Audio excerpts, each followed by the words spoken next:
بسم اللہ الرحمن الرحیم الحمد للہ رب العالمین والعاقبۃ للمتقین والصلاۃ والسلام علی نبیہ الکریم۔ ہم پروٹیسٹنٹ تحریک کے بارے میں پڑھ رہے تھے، اس کا پس منظر ہم نے جانا تھا، یعنی یہ بات کہ یہ تحریک کیوں مرز وجود میں آئی اور اس کا آغاز جو ہے وہ کب اور کیسے ہوا، اور آغاز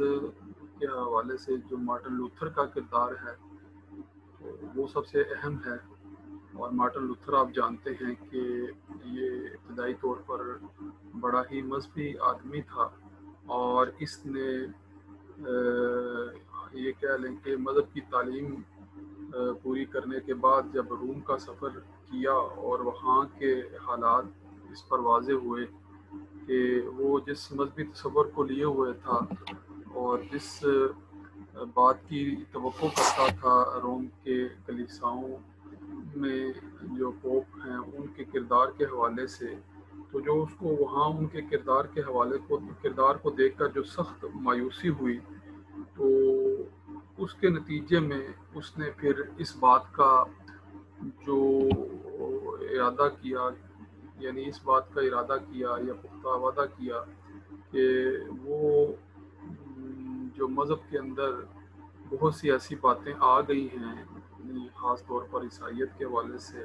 جب وہ یہ بات کر رہے ہیں، تو عیسائیت کے اندر وہ بہت سی باتیں اور کلیسا کے اندر وہ بہت سی باتیں جو کہ کتاب مقدس کی تعلیمات کے مطابق نہیں ہیں، تو ان کو درست کرنے کا اس نے ارادہ کیا۔ لہذا اس ارادے سے جتنے بھی اس نے اقدامات کیے، وہ اقدامات جو ہے وہ تحریک اصلاح کلیسا کے حوالے سے، اصلاح مذہب کے حوالے سے بیان کیے جاتے ہیں۔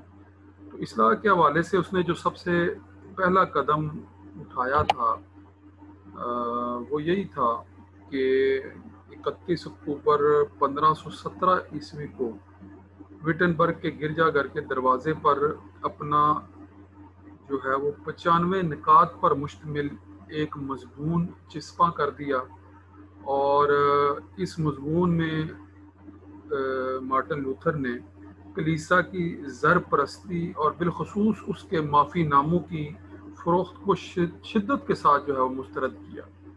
یعنی پس منظر میں اور معافی نامے کے عنوان کے حوالے سے ہم یہ بات تفصیل سے پڑھ چکے ہیں کہ یہ باتیں وہ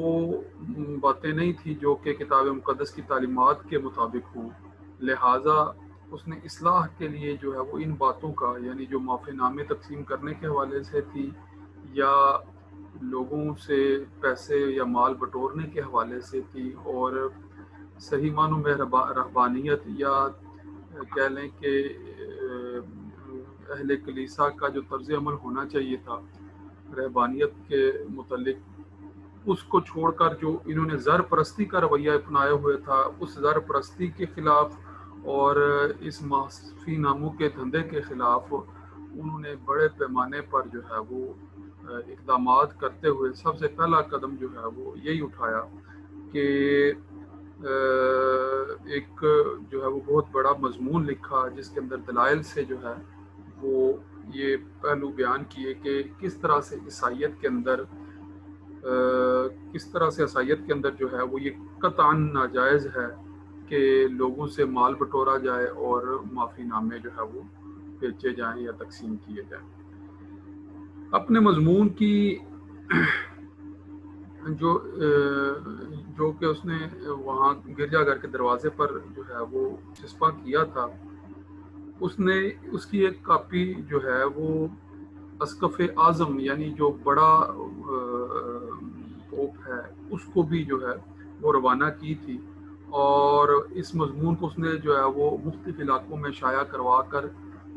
بھیجا اور تقسیم بھی کروایا تھا۔ اس مضمون کے اندر جو اس نے اصلاح کے طور پر جن پوائنٹس کو بیان کیا، آپ اس کو اس کے افکار و نظریات کے ضمن میں جو ہے وہ سمجھ سکتے ہیں کہ کون کون سے اس کے افکار تھے یا نظریات تھے جن باتوں کی بنیاد پر یہ اصلاح کلیسا کی طرف جو ہے وہ گامزن ہوا۔ تو سب سے پہلی بات اس کے افکار و نظریات میں جو ہمیں ملتی ہے وہ یہی تھا کہ گناہ، توبہ اور ندامت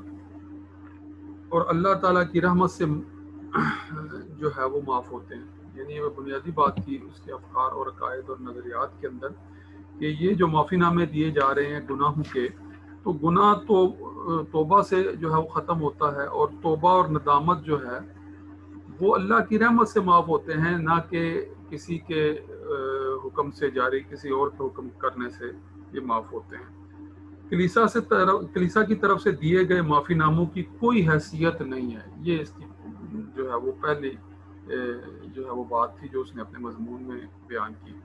پھر وہ یہ بات بیان کرتا ہے اس کے نظریات کے حوالے سے. دوسری بات جو اہم ہے وہ یہی تھی کہ پوپ اور عمومی کلیسائی انجمنوں کے پاس کسی قسم کے کوئی اختیارات نہیں ہونے چاہیے. رہنمائی صرف انجیل سے اور انسانی عقل سے لی جا سکتی ہے یا لی جائے گی. تو پوپ کے پاس جو لامحدود اختیارات ہیں، اور اسی طرح جو عیسائی انجمنیں بن چکی ہیں کلیسائی انجمنیں، ان کلیسائی انجمنوں کے پاس بھی کسی قسم کا کوئی اختیار نہیں. اختیار جو ہے وہ انجیل کی روشنی میں ہی جو ہے وہ متعین کیا جائے گا. یہ اس کا بنیادی نقطہ نظر تھا. یا پھر اس کی جو ہے وہ اختیار کے حوالے سے اگر کوئی حکم ہے تو اس کی رہنمائی جو ہے وہ عقل سے لی جائے گی، نہ کہ خالص خواہش پر مبنی نظریات سے لی جائے گی جو کہ پوپ اور عمومی کلیسائی انجمنوں کے اندر پیدا ہو چکے ہیں.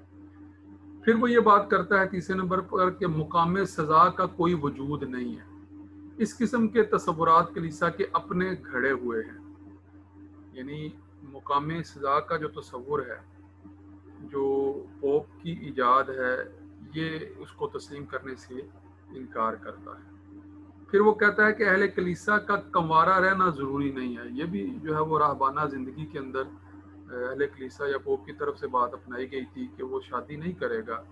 یہ بھی وہ کہتا ہے کہ انجیل کی تعلیمات کے مطابق یا توراۃ کی تعلیمات کے مطابق یا کتاب مقدس کی تعلیمات کے مطابق یہ ضروری نہیں ہے، بلکہ انہیں اپنی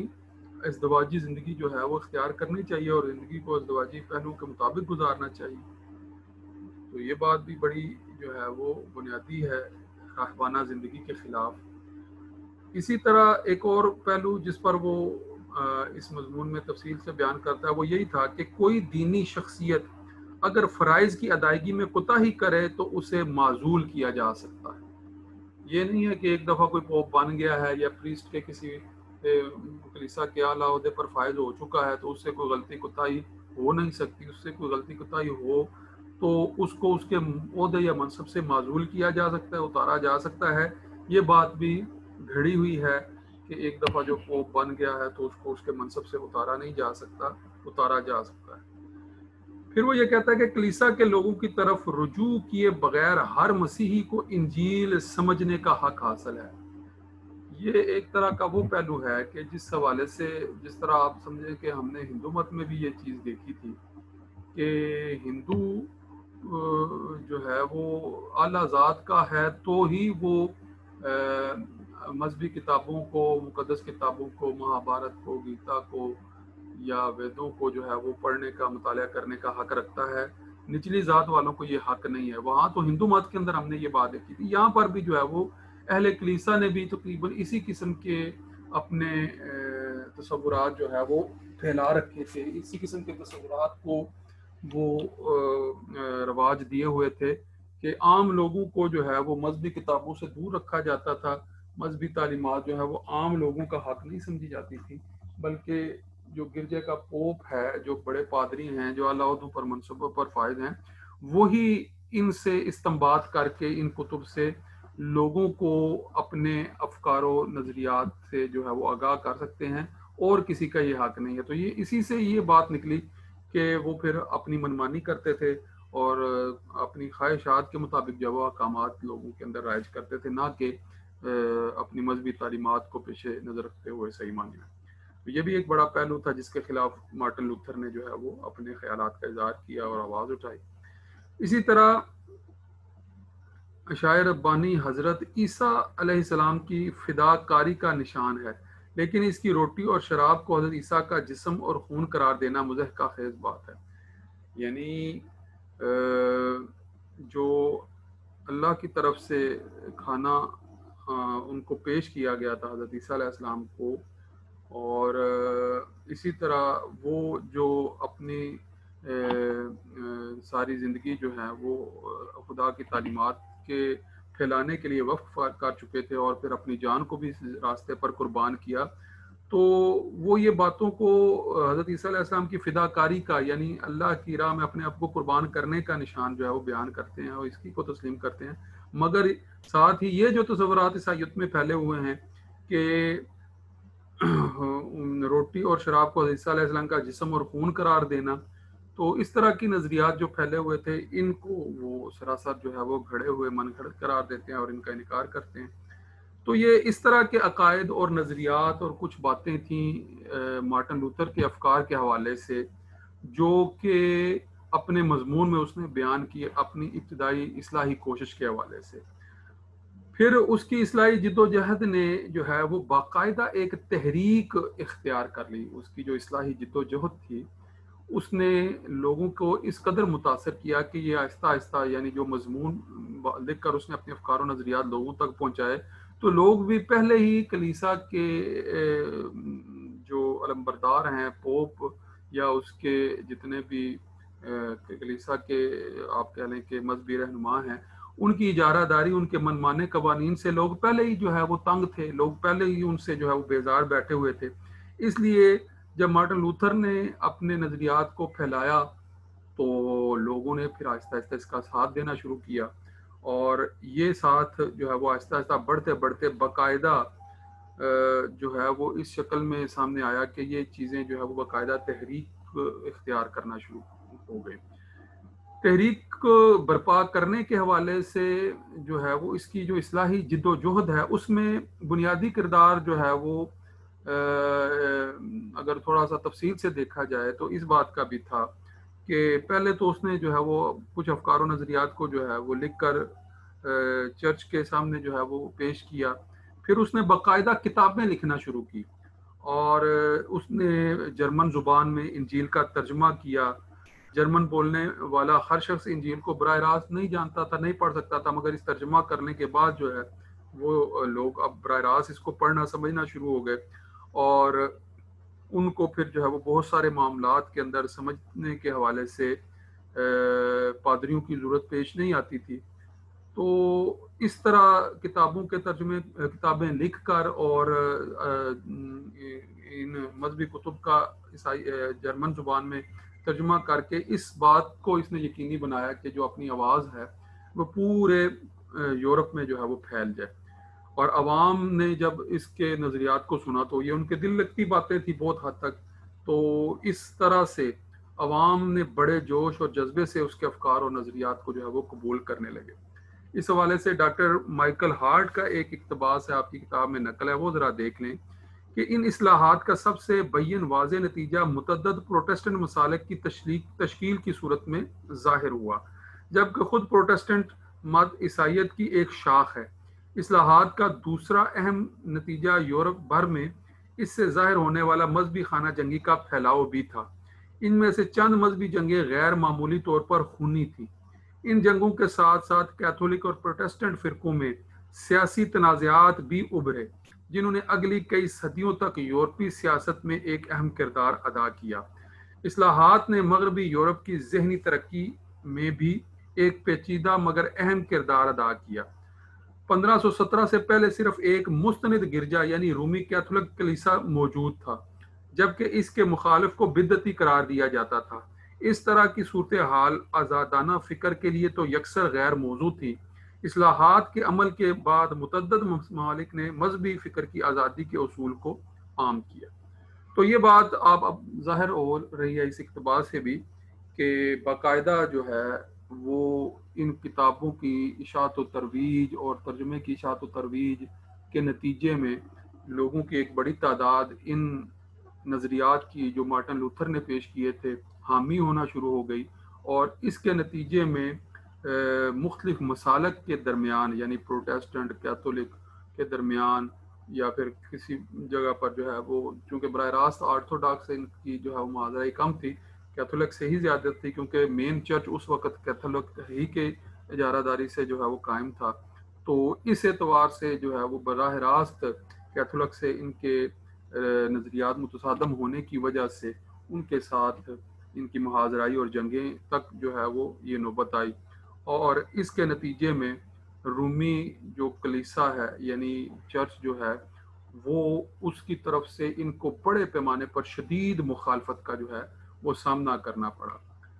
رشید احمد صاحب نے اپنی کتاب تاریخ مذاہب میں ان مخالفتوں کا ذکر کیا ہے۔ مثلا وہ کیا لکھتے ہیں کہ مارٹن لوتھر کے خیالات کی وجہ سے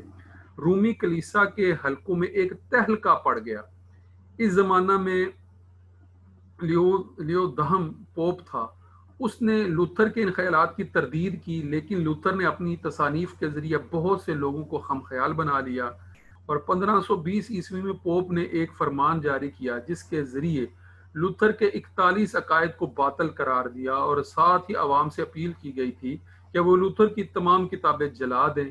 پوپ نے لوتھر کو اپنے عقائد کی درستگی کے لیے 2 ماہ کی مہلت دی۔ جب لوتھر کو یہ فرمان ملا تو اس نے یہ فرمان اور تمام رومی قوانین کو سرعام جلا دیا۔ لوتھر کو گرفتار کر کے بادشاہ کے سامنے پیش کیا گیا، جہاں اس نے نہایت بے باکی اور دلیری کے ساتھ اپنے خیالات کا اظہار کیا اور ان کے حق میں ٹھوس دلائل پیش کیے۔ پھر اس نے آخر میں یہ کہا کہ جب تک کتاب مقدس اور عقل کی روح سے مجھے مجرم ثابت نہ کر دیا جائے میں اپنے خیالات سے باز نہیں آ سکتا۔ یہی میرا موقف ہے جسے میں کسی قیمت پر بھی نہیں چھوڑ سکتا۔ خداوند تو میری مدد کا۔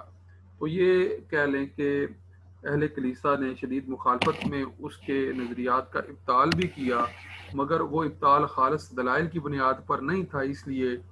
وہ اس کو صحیح معنوں میں رد کرنے میں کامیاب نہ ہوئے، مگر بہرحال اس کو گرفتار کیا گیا اور جس کی وجہ سے اس کو بڑی اذیتوں کا سامنا بھی کرنا پڑا۔ مگر بہرحال چونکہ لوگ بڑے پیمانے پر اس کا ساتھ دینا شروع ہو چکے تھے تو اس کی تحریک کو جو ہے وہ خاطر خواہ کامیابیاں حاصل ہوئیں، اور یہ جو تحریک کو کامیابیاں حاصل ہوئیں ان میں بہت سے فیکٹرز تھے، بہت سے اسباب تھے جن کی وجہ سے یہ باتیں لوگ زیادہ تر لوگوں میں سرایت کرنا شروع ہوئی اور لوگ تسلیم کر کے جو ہے وہ اس کا ساتھ دیتے رہے۔ تو اس حوالے سے کچھ پوائنٹس آپ کی کتاب میں درج ہیں، ان کو ذرا دیکھ لیں جو کامیابی کے اسباب کے طور پر جو ہے وہ بیان کیے گئے۔ پہلا سبب یہ بیان کیا گیا ہے کہ مارٹن لوتھر کی یہ خوش نصیبی تھی کہ انہیں بہت سازگار حالات ملے۔ اس وقت 3 بڑی طاقتیں ان کی تحریک کو ختم کر سکتی تھیں، یعنی روم، آسٹریا اور فرانس کی طاقتیں۔ یہ تینوں رومن کیتھولک طاقتیں تھیں۔ اگر یہ لوتھر کے خلاف متحد ہو جاتی تو ان کی تحریک کا بھی وہی اثر ہوتا جو جان وکلف اور جان ہس کی تحریکوں کا ہوا تھا۔ یہ تینوں طاقتیں باہمی جھگڑوں کا شکار تھیں، تو یہ جو باہمی ان کی رومی سلطنت کے اندر ہی آسٹریا اور فرانس کے ساتھ جو ان کے تعلقات تھے وہ کشیدہ تھے، تو یہ کشیدگی ان سب کے درمیان جو ہے وہ اس اعتبار سے قائم تھی کہ جہاں یہ کچھ علاقائی تنازعات تھے وہاں پر مذہبی جو ہے وہ نظریات میں بھی اختلاف کافی حد تک پایا جاتا تھا۔ تو یہ جو اختلاف تھا یہ کہہ لیں کہ آپ 15ویں 16ویں صدی عیسوی سے پہلے اتنے شدید نہیں تھے جتنے شدید جو ہے وہ اس دور میں ہو چکے تھے۔ تو ان اختلافات کی وجہ سے بھی مارٹن لوتھر کی تحریک کو جگہ بنانے میں کافی آسانی پیش آئی۔ پھر اسی طرح دوسری وہ بات یہ کہہ رہے ہیں کہ جو ریاست سکسینی کے حکمران الیکٹر نے لوتھر کی جو ہے وہ بہت مدد کی۔ الیکٹر جو ہے وہ ایک بڑا کردار ہے اس پوری تحریک کے اندر کہ جس نے پس پردہ یا مختلف انداز میں لوتھر کے معاملات کو، لوتھر کے نظریات کو فروغ دینے میں بڑا کردار ادا کیا تھا۔ یہ ریاست سکسینی کا حکمران تھا اور اس حکمران کو ان کی اس تحریک سے بہت دلچسپی تھی، لہٰذا مشکل حالات میں اس حکمران نے اپنی ریاست میں ان کو پناہ بھی دی تھی۔ جب یہ بھاگ کر جو ہے وہ بھاگا تھا تو پناہ لینے کے لیے جو ہے وہ اسی جگہ پر جو ہے وہ ان کے پاس جو ہے وہ پناہ لینے کے لیے رکا تھا۔ تو اس لیے اس حوالے سے ریاست سکسینی میں جو قائم ویٹیکن برگ یونیورسٹی تھی اس نے بھی اس تحریک کی کامیابی میں اہم کردار ادا کیا تھا۔ یہ بھی اس کی کامیابی کے اسباب میں ایک پوائنٹ ہے۔ یہ یونیورسٹی لوتھر کے افکار و نظریات کی ترویج کا ایک بڑا مرکز بن گئی، جہاں سے کتابیں، پمفلٹ، رسالے شائع ہو کر جرمنی کے دور دراز علاقوں تک پہنچتے رہے اور وہاں میں مذہب اور کلیسا سے متعلق ایک نئی بیداری کی لہر پیدا ہوئی۔ تو یونیورسٹی کا کردار جو ہے وٹنبرگ یونیورسٹی جو کہ سکسینی کے علاقے ہی میں قائم تھی، جہاں پر اس کو پناہ ملی، اور وہیں پر پھر اس نے نشر و اشاعت کا جو ہے وہ بڑے پیمانے پر بیڑا اٹھایا، اور وہیں سے جو ہے وہ اپنے افکار کو پورے علاقے میں پھیلانے کا جو ہے وہ کام اس نے آسانی سے کیا۔ تو یہ بھی ایک کامیابی کا سبب تھی۔ پھر اس تحریک کو مقبول بنانے میں یونانی زبان کے ایک بڑے عالم فلک میلن کٹن کا بھی بہت بڑا کردار ہے۔ انہوں نے پروٹیسٹنٹ تحریک کی بڑی زبردست خدمت سر انجام دی تھی، اور پہلی مرتبہ ایک ایسی کتاب لکھی جس میں صاف اور سلیس زبان میں اس تحریک کا تعارف کروایا گیا، اور لوتھر کے جو پروٹیسٹنٹ کلیسا کے لیے جو افکار تھے ان کو باقاعدہ ایسے دینی اصولوں میں جو ہے وہ تشکیل کر کے لوگوں کے سامنے پیش کیا کہ جس کی وجہ سے لوگ آسانی سے اس کے موقف کو سمجھ سکتے تھے۔ تو آپ یوں کہہ سکتے ہیں کہ فلپ میلن کٹن نے، جو کہ ایک بڑا عیسائی عالم تھا، اس نے پروٹیسٹنٹ نظریات کو سلیس آسان انداز میں لوگوں کے سامنے پہنچانے میں بڑا کردار ادا کیا۔ اس کی تحریروں نے لوگوں کو جو ہے وہ اس کی تحریک کے اندر جو ہے وہ شامل ہونے میں بڑی مدد فراہم کی۔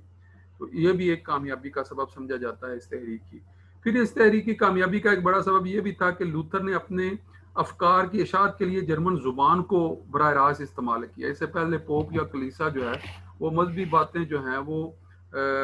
قدیم زبان میں جو ہے وہ بیان کیا کرتے تھے۔ جرمن زبان کی نسبت جو ہے وہ گریک اور پرانی جو اس وقت کی زبانیں تھیں، مذہبی لٹریچر، اسی میں جو ہے وہ زیادہ تر بیان کیا جاتا تھا، تو اس لیے لوگ سمجھنے سے قاصر رہتے تھے۔ جرمن زبان کے اندر جو ہے وہ براہ راست لوگوں کو مذہبی باتوں کا پہنچانا جو ہے یہ لوگوں کے اندر بیداری کی تحریک کو پیدا کرنے کے حوالے سے بڑا اہم اور کارگر ثابت ہوا۔ پوپ کی کلیسائی تاریخ کا یہ ایک اہم واقعہ ہے، ورنہ صدیوں سے اہل یورپ صرف لاطینی زبان کے ذریعے سے ہی جو ہے وہ اپنے مذہب تک رسائی حاصل کر سکتے تھے۔ جو عیسائی لاطینی زبان نہیں جانتے تھے، مذہب ان کے لیے بالکل اجنبی تھا، لہٰذا لوتھر نے جرمنی زبان کو استعمال کر کے جرمنی عوام کے قلوب تک رسائی حاصل کی، اور عیسائیت کی تاریخ میں ایک ایسا اضافہ ہوا جس نے لوتھرین کلیسا کا نام جو ہے وہ بعد میں پایا۔ یعنی یہی پوپ جو کلیسا تھا وہ پھر ویٹیکن یا آپ کہہ لیں کہ کیتھولک چرچ یا آرتھوڈاکس سے جو مشہور تھا کسی قدر، اب وہ باقاعدہ لوتھرین کلیسا کے نام سے جو ہے وہ جانا پہچانا جانے لگا۔ تو یہاں پر ایک اور بات جو بڑی اہم بیان کی جاتی ہے مختلف حوالوں سے، کامیابی کے اسباب کو سمجھنے کے بعد جو ایک اہم بات، وہ مارٹن لوتھر اور ابن رشد کے درمیان جو ہے وہ ایک مماثلت کو بیان کیا جاتا ہے۔ ابن رشد اسلام کے ایک مایہ ناز فلسفی ہیں، یہ بات آپ جانتے ہیں، اور مارٹن لوتھر کے بارے میں مورخین نے یہ بات لکھی ہے کہ وہ اسلام کی تعلیمات سے متاثر تھے۔ یعنی اگر آپ تھوڑا سا اس کی تعلیمات کا جائزہ لیں تو اس میں جو اصل کتاب کی تعلیمات کی طرف رخ کرنا ہے اور اصل تعلیمات کو اپنانا ہے، یہ بات اس کو کہاں سے جو ہے وہ حاصل ہوئی، اس حوالے سے ایک نظریہ یہ پیش کیا جاتا ہے کہ وہ اسلامی تعلیمات کو کسی حد تک سمجھنے والا تھا اور ان سے متاثر تھا، اور اسلام کی بالادستی، اسلام کا عروج جو ہے اس کو کسی حد تک جو ہے وہ آئیڈیلائز کرتا تھا، لہٰذا اپنے لوگوں کو دوبارہ سے صحیح مذہبی عروج دلانے کے لیے اس نے وہی طریقہ کار اپنایا جو اسلامی تعلیمات کے اندر یا مختلف مذہبی رہنما جو مسلمانوں کی تاریخ کے اندر کردار ادا کر چکے تھے اس کی طرف اشارہ ملتا ہے۔ تو بہرحال یہ بعض جگہ پر یہ بات جو ہے وہ درج ہے کہ اسلام کی تعلیمات سے لوتھر جو ہے وہ متاثر تھا، اور اس نے اپنی ابتدائی زندگی میں چونکہ فلسفے کا بہت مطالعہ کیا تھا اور فلسفے کو اسلامی دنیا کے اندر بیان کرنے کے حوالے سے ابن رشد کا جو ہے وہ بڑا نام ہے، تو ابن رشد کے فلسفے کا مطالعہ کرنے کا بھی اسے جو ہے وہ موقع ملا، لہٰذا مارٹن لوتھر کے دماغ میں کلیسا کی اصلاح کا خیال جو ہے وہ ابن رشد کی کتابوں کے مطالعے سے پیدا ہوا۔ یہ بات جو ہے وہ اس حوالے سے بعض لوگوں نے جو ہے وہ کی ہے کہ خود رومن کیتھولک کلیسا جس کے خلاف لوتھر نے یہ اقدامات اٹھائے تھے، اس بات کا معترف ہے کہ لوتھر جو ہے وہ ابن رشد کے فلسفے سے جو ہے وہ بہت متاثر تھا۔ تو یہ بہرحال ایک بات کی جاتی ہے، واللہ عالم اس میں کتنی حقیقت ہے، مگر چونکہ یہ بعض جگہوں پر بعض حلقوں میں یہ بات کی جاتی ہے کہ مارٹن لوتھر جو ہے وہ اسلام سے متاثر تھا، فلسفہ اسلام سے متاثر تھا، اور فلسفے کے حوالے سے ابن رشد کی تعلیمات سے متاثر تھا، تو اس تاثر نے اس کی زندگی پر اثر ڈالا اور یہ اصلاح کلیسا کی تحریک کا سبب جو ہے وہ بنا۔ پھر یہ بات کہ لوتھر کی تحریک کے اندر چونکہ بہت سے مصلحین کا بھی کردار تھا، تو لوتھر کی زندگی میں تو کافی حد تک اس تحریک کو پھیلانے میں جو ہے وہ خود بھی کامیاب رہا، مگر صحیح معنوں میں اس کے نتائج چونکہ لوتھر کی زندگی کے بعد جو ہے وہ نظر آئے، تو لوتھر کی زندگی کے بعد اس کے شاگردوں نے اس تعلیمات کو بہت پھیلانے میں اہم کردار ادا کیا، اور لوتھر کے بعد جو ہے وہ بڑے بڑے مصلحین جو ہے وہ لوتھرین چرچ کے حوالے سے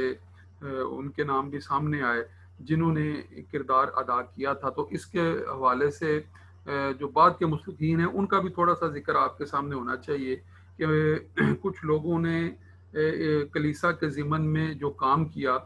اس تحریک کو اصلاح کلیسا کی تحریک کو جو ہے وہ آگے بڑھایا۔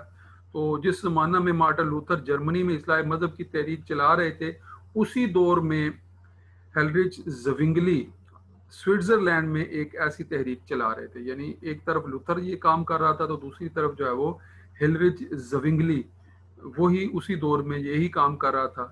اور کلیسا کے خلاف زبردست اس نے بھی تحریک چلائی تھی، یہاں تک کہ کیتھولک مذہب کے پیروں سے باقاعدہ لڑائیاں بھی اس نے لڑی تھی، اور ایک ایسی ہی لڑائی کے دوران وہ قتل ہوا۔ ان کے بعد تحریک اصلاح کلیسا جو ہے،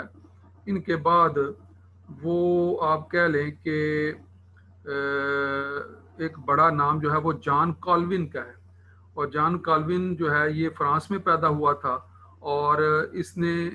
جو ہے وہ کتابیں جو لکھی ہیں وہ پروٹیسٹنٹ کلیسا کے بنیادی لٹریچر کے طور پر جو ہے وہ شمار کی جاتی ہیں۔ اور اسی طرح ایک بڑے مصلح کا نام نارکس یعنی جان نارکس تھا، اس نے جو ہے وہ 16ویں صدی عیسوی میں اسکاٹ لینڈ میں اصلاح کلیسا کے لیے بہت کام کیا۔ تو یہ آپ کہہ سکتے ہیں کہ لوتھر اور اس کے زمانے میں اور اس کے بعد کے جو بڑے بڑے نام ہیں، ہیلرچ زوینگلی اور جان کالوین اور جان نارکس، یہ بڑے بڑے نام ہیں جنہوں نے اپنے اپنے دور میں یعنی 16ویں صدی عیسوی، 17ویں 18ویں صدی عیسوی میں تک جو ہے وہ بڑے ناموں میں ان کے نام شمار ہوتے ہیں کہ جنہوں نے اصلاح کلیسا کے حوالے سے بڑے بڑے لوگوں کو متاثر کرنے کے اقدامات جو ہے وہ اٹھائے تھے۔ اصلاح کلیسا کی تحریک کے نتائج کیا ہوئے، ذرا ایک جائزہ ان نتائج پر بھی ایک نظر جو ہے وہ ڈال لیں۔ مثلاً مسیحیت کے حوالے سے جو پہلا نتیجہ، اصلاح کلیسا کے حوالے سے جو پہلا نتیجہ عام طور پر جو سامنے آیا وہ یہی تھا کہ پاپا روم کی قیادت سے الگ کلیسا قائم ہوئے جنہیں پروٹیسٹنٹ اصلاحی اصطلاح میں انجیلی کلیسا کہا جاتا تھا، یعنی تحریک کے نتیجے میں جو کیتھولک یا پروٹیسٹنٹ چرچ ہے یہ الگ الگ طور پر جو ہے وہ سامنے آئے، اور اس کی وجہ تسمیہ کیا تھی، انہیں انجیلی کلیسا کیوں کہا جاتا تھا، وہ یہی تھی کہ ان کی بنیاد جو ہے وہ اب احکام میں کتاب مقدس پر رکھی گئی ہے، یعنی انجیل مقدس جو ہے اس کی تعلیمات جو ہیں ان کو بنیاد بنا کر تعلیمات کو فروغ دیا گیا، یعنی اصل تعلیمات کی طرف لانے کی ایک طرح سے کوشش کی، گو کہ وہ اصل بھی جو ہے وہ حقیقت میں اصل نہیں تھی۔ اس کے علاوہ ایک اور بڑا جو ہے وہ فرق اس تحریک نے جو پیدا کیا وہ یہی تھا کہ اس کلیسا کے سربراہ کے اقوال کو کتاب مقدس میں ایسا تقدس حاصل نہیں جیسا کہ کلیسا کی قیادت اور واعظ و ارشاد اور ہدایت اور نصیحت کو حاصل ہوتا تھا اور ان تک محدود ہوتا تھا. تو یہ بات بڑی اہم ہے کہ لوگ اس بات کو سمجھ گئے کہ جس طرح کتاب مقدس کی اہمیت ہے، کلیسا کے اقوال اور کلیسا کی ہدایات اور اس کے نظریات کی وہ اہمیت نہیں ہے. اسی طرح ایک اور بات جو بڑی اہم ہے کہ رہبانیت کا جو تصور کلیسا نے پیش کیا تھا، چونکہ وہ انجیل کی روشنی میں اس کو صحیح معنوں میں ثابت نہیں کر پائے تھے، تو اس لیے وہ اس کا بھی مکمل طور پر انکار کیا اور کہا کہ رہبانیت جو ہے وہ جائز نہیں ہے، اور اس ضمن میں جو اقدامات اٹھائے جاتے ہیں تجرد کی زندگی کے، شادی نہ کرنے کے، وہ بھی ناجائز قرار پائے، اس لیے کہ اس سے گناہوں کا امکان بھی ہوتا ہے. اور یہ بات درست ہے کہ رہبانیت جہاں بہت سے گناہوں سے بچنے کے لیے اختیار کی جاتی ہے، یہ بہت سے گناہوں کے امکان کو اور بڑھا بھی دیتی ہے. اسی طرح کلیسا میں تصویریں اور ان کی عبادت جو ہے وہ ممنوع سمجھی گئی تھی، اور یہاں پر جو ہے وہ ان کو دوبارہ سے جو ہے وہ اس بات کو اجاگر کیا گیا. اگر آپ کو کوئی اندازہ ہو تو کلیسا جو رومن کیتھولک چرچ تھا، وہ کیتھولک چرچ کے اندر تصاویر کو بڑی اہمیت حاصل ہے، اور تصویری طور پر بہت سی تفصیلات جو ہیں وہ بیان کی جاتی ہیں، تاریخ بیان کی جاتی ہے. بہت سی تصویریں جو ہیں وہ مذہبی تقدس کا جو ہے وہ درجہ رکھتی ہیں. تو یہاں پر پروٹیسٹنٹ کے ہاں ان تصویروں کو جو ہے وہ ممنوع قرار دیا گیا، اور تصویروں کی، بتوں کی یا براہ راست جو ہے وہ ان عبادتوں کو جو شامل کر لیا گیا تھا، ان کو جو ہے وہ اس اصلاحی تحریک کے نتیجے میں جو ہے وہ بالکل ختم کر دیا گیا. تو یہ کچھ بنیادی نتائج تھے جو اس تحریک کے نتیجے میں پیدا ہوئے، اور اس حوالے سے یہ بات آپ ذہن میں رکھیے گا کہ یہی باتیں جو اصلاحی تحریک کی بنیاد پر لوگوں کے اندر رائج ہوئیں، یہی باتیں پھر بالکلیہ مکمل طور پر جو چیزیں اصلاح مذہب کے نام پر اختیار کی گئی تھی، پھر وہ آگے بڑھ کر مذہب بیزاری کا سبب بھی وہی باتیں بنی. اب یہ کس طرح سے آگے چل کر یہ پروٹیسٹنٹ جو ہے وہ ایک طرح سے قدیم عیسائیت سے الگ ہوئے، تو اب جو ہے وہ جدید دور میں عقلی تقاضوں کو پورا کرتے ہوئے سائنس سے کس طرح سے متاثر ہوئے، اور سائنس کی ایجادات ان پر کس طرح سے حاوی ہوئی، عقلی استدلال کو یہ سائنسی انداز میں کس طرح سے بیان کرنے لگے، ان کے نتیجے میں پھر آخر کار جو ہے وہ مذہب کو بالکلیہ انہوں نے کس طرح سے رد کر دیا، اور مذہب ان کی نجی اور ذاتی زندگی کا جو ہے وہ حصہ بن گیا. پھر یہ تاریخ جو ہے وہ سامنے آتی ہے، جس کے نتیجے میں مذہب کا انکار کرنے کے بعد جو ہے وہ سیکولر معاشروں کی جو ہے وہ کا ایک طرح سے آپ کہہ لیں کہ سیکولر معاشروں نے فروغ پایا، اور سیکولر معاشروں کے قیام کا یہ باتیں جو ہے وہ سبب بنی، اور سیکولر معاشروں کے اندر پھر جو ہے وہ یا پھر جو ہے وہ کمیونسٹ پارٹی کو فروغ ملا، یا پھر جمہوری پارٹیوں کو فروغ ملنا شروع ہوا، اور اس کے نتیجے میں یا پھر سوشلسٹ گورنمنٹس قائم ہونا شروع ہوئی، کمیونسٹ پارٹیوں کو جو ہے وہ آگے آنے میں مدد ملی، یا پھر بلاخر بعض علاقوں میں جو ہے وہ جمہوریت کے علمبرداروں کو جو ہے وہ حکومتیں قائم کرنے کا موقع ملا. تو یہ ایک نتیجہ خیز پہلو تھا اس ساری تحریک کا، جس کے نتیجے میں جو ہے موجودہ عیسائیت کی جو دنیا ہے وہ قائم ہے اور کھڑی ہے. تو آج کے لیے میرے خیال میں اتنی ہی گفتگو کافی ہے. کل انشاءاللہ پھر اگلا ٹاپک جو عیسائیت کے فرقوں سے متعلق، ان کے عقائد اور نظریات سے متعلق تفصیلات کو بیان کرنے والا ٹاپک ہے، اس کا جائزہ لیں گے. تو آج کے ٹاپک کے متعلق اگر کسی کے ذہن میں کوئی بات ہے، کوئی سوال ہے، تو وہ پوچھ سکتا ہے، اور آپ کے پاس 2-3 منٹ ہے میٹنگ کے، اس دوران اگر کوئی سوال کرنا چاہتا ہے تو اپنا مائک آن میوٹ کر لے، یا پھر لکھ کر بھی جو ہے وہ بیان کر سکتا ہے. تو آج کے لیے اتنا ہی کافی ہے. جی، اگر سوال نہیں ہے تو پھر جو ہے وہ گفتگو کو ختم کرتے ہیں، اور کل انشاءاللہ پھر نئے ٹاپک کے ساتھ جو کہ عیسائیت کے فرقے ہے اس کو جو ہے وہ پڑھیں گے انشاءاللہ. السلام علیکم.